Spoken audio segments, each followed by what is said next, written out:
Hi எல்லோருக்கும் வணக்கம். Big boss season 8 Tamil. So இந்த வீடியோவில் நம்ம அஃபீஷியல் ஓட்டிங்கில் யாரெல்லாம் என்னென்ன பிளேஸில் இருக்காங்க அப்படிங்கிறதை பற்றி தான் நம்ம வந்து பார்க்க போகிறோம். ஸோ 8 மணிக்கு வர வேண்டியது கொஞ்சம் லேட்டு அனுப்புறதுக்கு. ஸோ இதுக்கு மேலே முடியாதுன்ட்டாப்பில். ஏன்னா அடுத்த வாரம் வந்து பார்த்திங்கன்னா நல்ல ஆடிஷன் வந்து பார்த்திங்கன்னா ரொம்ப ப்ராப்பராக இருக்குமா. ஸோ டீட்டெயில்ஸ் நெக்ஸ்ட் வீக்கில் ஃபஸ்ட் அஃபீஷியல் யார் இருக்காங்கங்கிறது திங்கட்கிழமை கண்டிப்பாக தெரியாது. செவ்வாய்க்கிழமை அடுத்து ஒரு தகவல் சொல்லுவாங்க. அதுக்கடுத்து முழுவதுமாக நமக்கு தெரியாது. அதுக்கடுத்து யாரை ஜெயிக்க வைக்க போகிறாங்க நம்மளுடைய கணிப்பு தான் அதுக்கடுத்து. ஓகேங்களா? ஸோ நெக்ஸ்ட்டு வீக்கு ரொம்ப ஆடிட் வந்து நடக்கிறதுனால, ஏன்னா ஓட்ஸ்லாம் வந்து பார்த்திங்கன்னா கரெக்டாக ப்ராப்பராக இருக்கா அப்படிங்கிறத செக்ரிகேட் பண்ணுறதுக்காக சில விஷயங்கள் பண்ணுவாங்களாம். ஸோ அதுக்காக ரொம்ப க்ளோஸ்டான இன்ஃபர்மேஷன் கூட அந்த விஷயங்கள் வந்து போகாது போல். ஓட்டிங் ரொம்ப ப்ராப்பராக ரொம்ப என்ன சொல்கிறது, ஒரு மாதிரி சொல்லுவாங்களே, அது பேர் என்ன, யாருக்கும் தெரியாத மாதிரி, அந்த மாதிரி வந்து பார்த்திங்கன்னா ப்ரொடெக்ட் பண்ணுவாங்க அப்படின்ற மாதிரி சொல்லியிருக்காங்க. ஸோ இதுதான் இப்போதைக்கு நமக்கு வந்தது. இன்னையோட ஓட்டிங் வந்து முடியுது அப்படிங்கிறது உங்கள் எல்லாத்துக்குமே தெரியும். ஸோ கடைசி நாள் ஓட்டு போடாதவங்க உங்கள் ஃபேவரட்ஸுக்கு போய் போட்டுக்கோங்க. ஓகேவா? ஸோ இப்போ நம்ம அன்அஃபிஷியல் பார்த்துடலாம். அதுக்கடுத்து அஃபிஷியலுக்கு வருவோம். ஸோ முத்துக்குமரன் முதலிடம் 2,05,000 வாக்குகள். சௌந்தர்யா பிஆர் அக்கா 2வது இடம் 1,10,000 வாக்குகள். ஜாக்லின் 3வது இடத்துக்கு வந்துட்டாங்க. ப்ளசண்ட்டாக இருக்குது பார்க்குறதுக்கு 63,443 வாக்குகள். விஜய் விஷால் அவர்கள் 63,167 வாக்குகள். தீபக் அவர்கள் 60,084. அருணுக்கும் அதே மாதிரி தான் இருக்குது. ஒன்றும் பெரிய வித்தியாசம் இல்லை. எனக்கு தெரிஞ்சு விஷாலுக்கு கூட பெருசாக இல்லை. ஏன்னா 3000 தான் வித்தியாசம் தீபக்குக்கும் அருணுக்கும். ஸோ பவித்ராவுக்கு 51,226 வாக்குகள். ஸோ பவித்ரா இந்த வாரம் வெளியேற்றம் உறுதியானது. அவங்க பெட்டி எடுத்தால் தப்பிக்கலாம். பெட்டியை அடுத்த வாரம் தான் வைப்பாங்கங்கிறப்ப இந்த வாரம் பவித்ராவுக்கு ஒன்றும் இல்லாமல் கைவீசி கொண்டு செல்வார்கள் அப்படிங்கிறது பார்க்க முடியுது. வேறு யாரையும் தூக்குறதுக்கான வாய்ப்பும் இல்லை. ஏன்னா எல்லாருமே ஃபேவரட் தான் அவங்களுக்கு. அருணும் தூக்க முடியாது, தீபக்கும் தூக்க முடியாது, விஷாலும் தூக்க முடியாது, ஜாக் வாய்ப்பு இல்லை, சௌந்தர்யா வாய்ப்பு இல்லை, முத்துக்குமரன் டச் பண்ண முடியாது. ஸோ பவித்ரா வந்து டாப் 8லேருந்து கலந்து போயிடுவாங்க அப்படிங்கிறது பார்க்க முடியும். சரியா? சரி, இப்போ ஒருத்தவங்க வெளியே போயிடுவாங்க.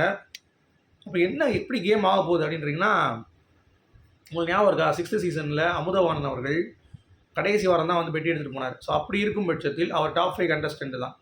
அப்போ ரயானுக்கும் ஒரு வாய்ப்பு இருக்குது பெட்டி எடுத்துகிட்டு போகிறதுக்கு. நெக்ஸ்ட் வீக் வச்சாங்கன்னா, இப்போ பவித்ரா இந்த வாரம் வெளியே போயிட்டாங்கன்னா முத்துக்குமரன்லேருந்து ரயான் வரைக்கும் யாருனாலும் பெட்டி எடுக்கலாம். ஸோ டாப் 5க்கு நான் போகணுங்கிறது அவருடைய எண்ணமாக இருந்தது. ஸோ டாப் 6க்கே அவர் வந்து போயிடுவார். டாப் 7க்கு போகிறான்னு நினைக்கிறேன். ஸோ போனால் ஒன்று அவர் பெட்டி எடுத்தாருன்னா அது வந்து டாப் 5க்கு போகிற மாதிரி அந்த ஸ்டேஜில் இருக்கணும்னு சொல்கிறார்.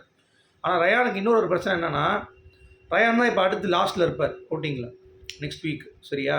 ஸோ அப்படி இருக்கும் பொழுது விஜய் வர்மா மாதிரி 6ல் போயிடக்கூடாது. அவர் டாப் 5ல் மேடையில் இருப்பார் அப்படின்ற மாதிரி அவங்க சொல்லலை. கடைசி நாளுக்கு போவார் அந்த கண்டஸ்டண்ட்டில் அவர் இருப்பார்னு சொல்லி தான் சொன்னாங்க.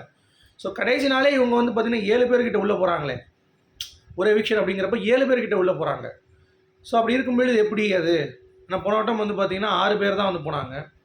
ஒரு எவிக்ஷன் பண்ணாலும் பெட்டி ஒருத்தர் எடுத்துட்டார், ஒரு பெட்டி எடுத்துட்டாங்க, ஒரு ஆளை வந்து தூக்கிட்டாங்க, விசித்ராவை தூக்கிட்டாங்க. ஸோ 6 பேர் தான் உள்ளே போனாங்க. விஜயவர்மாவை தூக்கிட்டு அடுத்த 5 பேர் உள்ளே போனாங்க. ஆனால் விஜயவர்மாவுடைய வாக்குகள் அப்படிங்கிறது விஷ்ணு விஜய் வந்து போன வட்டம் எடுத்தது வந்து கொஞ்சம் அதிகம்தான். ஆனால் இந்த விட ரயான் வந்து 6ஆயிரத்தில் இருந்தார்னா அவர் 6ஆயிரத்துலேயே வெளியே போயிடுவார்ல.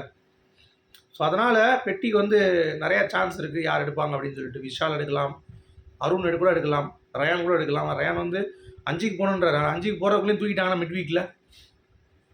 ஏன்னா இந்த இதில் நீங்கள் அடுத்து நீங்கள் 7 பேரை கூட்டு போனீங்கன்னா ஒரு ஆள் நீங்கள் தூக்க வேண்டிய ஒரு கட்டாயத்தில் இருக்கீங்க. மிட் வீக்கில் ஒரு ஆள் பெட்டின்னு வைங்க.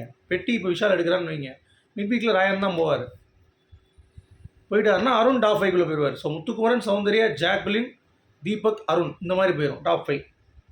ஸோ அங்கே எஃபர்ட் போட்டும் விஷால் பெட்டி எடுத்துகிட்டு போயிடுவான். ரயான் வந்து பார்த்தீங்கன்னா வெறுங்க மிட் வீக் எவிஷனில் ஆயிடுவான். ஸோ அதனால் ரயான் வந்து இந்த வட்டம் பார்த்து திங்க் பண்ணணும் அப்படிங்கிறது தான் பாயிண்ட்டு. எப்படி திங்க் பண்ண போகிறான் அப்படிங்கிறது தெரில. ஓகேவா? சரி, அஃபீஷியல் வருவோம். அஃபீஷியல் அன்அஃபீஷியல் சேம் தாங்க. அஃபீஷியலில் முத்துக்குமரன் லீடிங்கில் தான் இருக்கார். எந்த ஒரு பாதிப்பும் இல்லை. நல்ல கேப் இருக்குது. ஒரு 30,000-40,000 வாக்குகள் கேப் இருக்குன்றாங்க. ஸோ இனிமேல் ஒன்றும் பண்ண முடியாது. அடுத்த வாரம் எல்லாம் செலிப்ரேஷன்ஸ் ஆயிரும். முத்துக்குமரனுடைய வாக்குகள் வந்து பார்த்திங்கன்னா டவுன் பண்ணுறதுக்கு வாய்ப்பே கிடையாது. நல்ல வேலை சௌந்தர்யாவை இன்னும் 2-3 நாள் அளவு வச்சுருந்தாங்கன்னா கண்டிப்பாக தூக்கிட்டு போயிருப்பாங்க.